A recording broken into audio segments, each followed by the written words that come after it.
सभी को नमस्कार, आपका स्वागत है। आज हम बात करेंगे बायोलॉजी को लेकर। इस वीडियो में मैं कोशिश करूँगा जितनी मेरी समझ है वहाँ तक बात करूँ, और आपके कुछ क्वेरी भी हो सकती है तो आप कमेंट्स में लिख सकते हैं, नहीं तो कोई दिक्कत वैसे भी नहीं था, अभी भी नहीं। चलिए शुरू करते हैं। बायोलॉजी वर्ड जैसा कि आपको भी विदित है, बायोस प्लस लोगोस, इसको हम इक्वेशन के रूप में लिखते हैं। बायोस मतलब ऑर्गेनिज्म माने जीव, और लोगोस माने स्टडी, तो जीव का अध्ययन। Who is an organism? What we do here, we study about the organisms. ठीक है भाई, मतलब कहने का ये है कि इसको पढ़ने के बाद हमें ये क्लियर हो जाएगा कि एक ऑर्गेनिज्म है, उसकी बिहेवियर क्या होती है, कैरेक्टरिस्टिक्स क्या होती है, और वो कैसे एक्ट करता है, कैसे रिएक्ट करता है, कैसे रिस्पॉन्ड करता है, whether it could be change in environment और फ्रॉम विद इन। ये सिलसिला इसलिए भी ज़रूरी है क्योंकि आध्यात्मिक यात्रा में हमें शरीर के बारे में, विषय में पूरी जानकारी होनी आवश्यक है। इस वजह से बायोलॉजी सब्जेक्ट की जो इम्पोर्टेंस है वो बढ़ जाती है। अगर आप आध्यात्मिक नहीं भी हैं तो भी जो जगत हमें दिखाई पड़ता है उसमें मेरे बहुत सारे ऑर्गेनिजम्स होते हैं, उसके बारे में अगर हमें नहीं पता होगा तो हम जी नहीं पाएंगे, कुछ वर्क नहीं कर पाएंगे, और जैसे हम चाहते हैं अपने इच्छा अनुसार वैसे चीज़ों को ढाल नहीं सकते हैं, एडाप्ट नहीं कर सकते हैं। और वेदांत का सूत्र ये कि जितना तुम जानते जाओगे उतना भीतर से साफ होते जाओगे। मूल दुख ही यही है कि आप जानते नहीं हैं। जिस दिन आप जान लेंगे वो वर्क, वो कर्म स्वतः छूट जाएगी जो इतने दिनों से तुम्हें फंसाए हुए रहे थी, या तुम उसमें फंसे हुए थे बेकार, ऐसे अज्ञानवश। इसलिए अहम को कहा भी गया है कि तुम मिथ्या हो, माने तुम हो ही नहीं, या अज्ञान का एक पिंड हो, एक ऑब्जेक्ट हो, एक क्लस्टर, एक ग्रुप हो, एक टेबल ग्रुप ऑफ या बंच हो, ऐसा समझ सकते हैं आप। अब कुछ रोचक तथ्य। जब मैं क्लास 8 में पढ़ाई करता था या फिर 7 में भी, तो जैसे ही बायोलॉजी की क्लास होती थी चेहरे पर एक अलग सी मुस्कान होती थी। मेरे नहीं, अन्य छात्रों की मैं बात कर रहा हूँ, मेरी भी होती थी, पर उस दृष्टिकोण से नहीं होती थी जैसे मैं अन्य छात्रों में देखता था, क्योंकि उन्हें लगता था, या अभी भी शायद लगता होगा अगर आप लोग क्लास 8-9 में होते हैं, कि ये जो सब्जेक्ट है बड़ा ही रोचक और बहुत मज़ेदार और एक व्यंग्यपूर्ण सब्जेक्ट है कि कहीं से भी कोई वर्ड निकाल लिया, जैसे ह्यूमन जेनिटल्स का वेजाइना या स्पर्म या टेस्टिस, और कहीं पर भी चिपका दिया और लोगों को मजाक बना दिया कि भाई देखो तुम्हारे पास ये नहीं है, या किसी के पास ऐसा नहीं है, या किसी थर्ड जेंडर के बारे में बात कर दी, लेस्बियन के बारे में बात कर दी, गे के बारे में बात कर दी, और पूरा मजाक बनाया बहुत बेहतरीन तरीके से। तो मैं आपको बता दूं, आप मौग हो चुके हैं और आपको कुछ नहीं पता बायोलॉजी की। फादर ऑफ बायोलॉजी कहते हैं एरिस्टोटल साहब को, अंग्रेजी में एरिस्टोटल और हिंदी में जिनका नाम अरस्तु है, ठीक है। और बहुत सारे बायोलॉजिस्ट रहे हमारे पृथ्वी पर जिन्होंने हमें चीज़ों के भीतर जाकर के गहराई से बताया।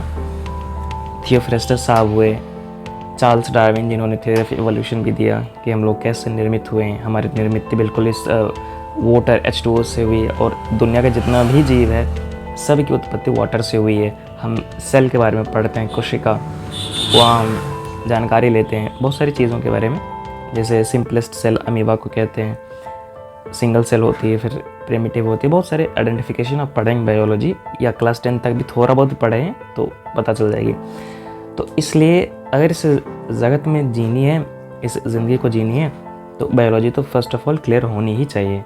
और हम बायोलॉजी को क्या करते हैं, मजाक बनाते हैं। या कोई बच्चा भी है बायोलॉजी इसलिए पढ़ रहा होता है कि उसे लगता है कि अच्छा मैथ्स में उतना फार्मूला तो याद करना है नहीं, या प्रैक्टिस नहीं करनी, तो चलो बायोलॉजी में घुस जाते हैं। भाई साहब, ये मेला नहीं लगा हुआ है कि आप मैथ्स को छोड़ करके ता करके यहाँ आ रहे हैं, खास करके 11th-12th वालों।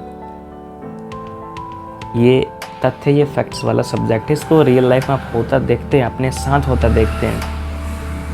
और आपका जो ये डिसीज़न है ना, ये भी बहुत सारा फैक्टर पर डिपेंड करता था कि माइंड में उस समय पर कौन सा हार्मोनल चेंज हुआ जिसकी वजह से आपने डिसाइड करा कि मुझे मैथ्स नहीं पढ़नी, मुझे बायोलॉजी लेनी। तो अगेन बायोलॉजी सेलेक्ट करने के पीछे भी बायोलॉजी है कि आपने बायोलॉजी ही क्यों चुना। आप किसी और स्ट्रीम में जा सकते थे, आपने साइंस ही क्यों लिया, सिंपल सी बात है। आप कॉमर्स में जा सकते थे, आप आर्ट्स में जा सकते थे, आपने पढ़ाई करना ही क्यों शुरू किया, इसके पीछे भी बायोलॉजी है। बस थोड़ी सी आपको लेवल को अप करनी है। एडवांस बायोलॉजिस्ट को कहते हैं, या माइक्रोबायोलॉजिस्ट भी हमारे साथ रहे हैं। उन्होंने बैक्टीरिया, प्रोटोजोआ और तमाम तरीके के जो सूक्ष्म जीव हैं उनके बारे में बताया, ताकि हम परिचित हो सकें। एक तरह से इंट्रोडक्शन सभी लोगों के साथ हो पाए, फिर हम ज़िंदगी शान से जी सकते हैं, कोई दिक्कत नहीं आएगी। इसलिए मेरे अकॉर्डिंग, जहाँ तक मेरी समझ विकसित हुई है, मैं बायोलॉजी को मदर मानता हूँ पूरी दुनिया की, हर एक सब्जेक्ट की। तो अगर घर जाते हैं तो आपकी मम्मी होती है, सब कुछ जानती हैं आपके इस विषय में, वो बताती भी हैं कि ऐसा ऐसा करोगे तो ऐसा होगा। तो वही बायोलॉजी है। एक बार बस जान लो, मजाक बंद करो, और किसी ऑर्गेनिज्म की जो हंसी मजाक तुम करते हो ना, मेरीमेंट बनाते हो किसी क्लास में या किसी टीचर का कि अरे ये तो बायोलॉजी टीचर है, खास करके फीमेल लोगों का, अरे वो वहाँ मतलब तुम रंगीन सपनों में रहते हो, कल्पनाओं में रहते हो। और ये तो बिल्कुल स्पष्ट बातें हैं, तुम्हें तो शर्म आनी चाहिए अगर तुम्हें बायोलॉजी नहीं आती है समझ में, तो क्योंकि यही तो तुम हो ना भाई। बायोलॉजी माने कोई बाहर नहीं, तुम खुद, मैं, कि मैं कैसे रिएक्ट करूँगा, ये तो हमें को देखकर समझ में आएगी ना, ऐसे नहीं आती। इसलिए बायोलॉजी ध्यान से पढ़ें, गलती कम से कम करें, और ज़िंदगी में जितने भी प्राणी हैं या जो मनुष्य हैं या कोई अलग भी जीव हैं, organisms, all about them, respect रखें। और प्रोसेस है बायोलॉजी, और कुछ नया नहीं है, इसलिए मजाक उस लेवल पर ना करें और अपनी ज़िंदगी में आगे बढ़ें। ये फर्स्ट स्टेप है, इसके बाद और भी चीज़ें होंगी पढ़ने के लिए, जानने के लिए, उसमें आगे बढ़ते रहिए। मेरी तरफ से ऑल द बेस्ट है। और अगर आप आध्यात्मिक यात्रा शुरू कर रहे हैं तो उसमें फर्स्ट चीज़ ये है जो आपको बाधा क्रिएट कर सकती है, ऑब्स्ट्रक्शन बन सकती है, इसलिए इसमें अपनी रुचि बिल्कुल गहराई से जाइए। और जो भीतरी चीज़ें हैं, कैसे आपको कोई भी चीज़ बाहरी घटना ट्रिगर कर देती है, आपका मूड बदल देती है, इस चीज़ के विषय में ऑब्जेक्टिव होकर नहीं बल्कि एब्सोल्यूट होकर पढ़ें कि ये चीज़ अगर मेरे साथ हुआ तो मैंने ऐसा क्यों रिस्पॉन्ड किया, मुझे गुस्सा क्यों आ गया, या मुझे कोई लड़की क्यों आकर्षित कर गई। सबके पीछे रीज़न है, और जिस दिन आपको रीज़न पता चल गई, आप इस चीज़ से फ्री हो जाएंगे, इंडिपेंडेंट हो जाएंगे। तब तक के लिए बने रहिए, और इस ज़िंदगी के सफ़र में हम ऐसे यात्री बने रहते हैं, ये उच्चतम कामना है। और आपका दिन शुभ हो, अपनी ज़िंदगी में आप ऊंचाई पर जाएं। मेरे ओर से आशीर्वाद नहीं कहता हूँ, मैं उस लायक नहीं हूँ, पर शुभकामनाएं फिर से। और live your life to every moment you want to live, और be the top level person in your field. Thank you very much and have a great day.